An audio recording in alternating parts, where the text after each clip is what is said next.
Maharashtra superfast news चॅनलमध्ये आपले सहर्ष स्वागत आहे। खास सत्याची ठार लेखणीची महाराष्ट्रातील ताज्या आणि वेगवान बातम्या पाहण्यासाठी आपल्या हक्काचे चॅनल शेअर करा, लाईक करा आणि सबस्क्राइब करा। धन्यवाद। महाराष्ट्र सरकारचा ऐतिहासिक निर्णय, सर्पदंशाचा अधिसूचित आजारात समावेश। महाराष्ट्रातील लाखो नागरिकांसाठी, विशेषतः ग्रामीण भागातील शेतकरी आणि नागरिकांसाठी एक अत्यंत दिलासादायक बातमी।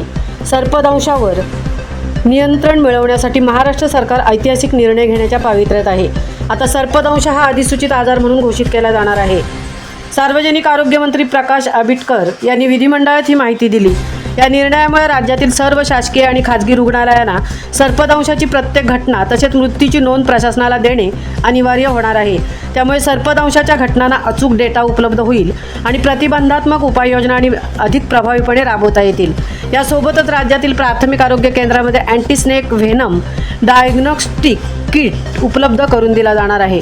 या किटच्या सहाय्याने साप विषारी आहे की बिनविषारी हे तात्काळ ओळखता येणार असून रुग्णांवर योग्य तो उपचार त्वरित सुरू करता येईल। तसेच राज्यात रिजनल व्हेनम बँक उभारण्याचाही शासनाचा विचार सुरू आहे। त्यामुळे अँटी स्नेक व्हेनमचा पुरेसा साठा उपलब्ध राहून अनेकांचे प्राण वाचण्यास मदत होईल।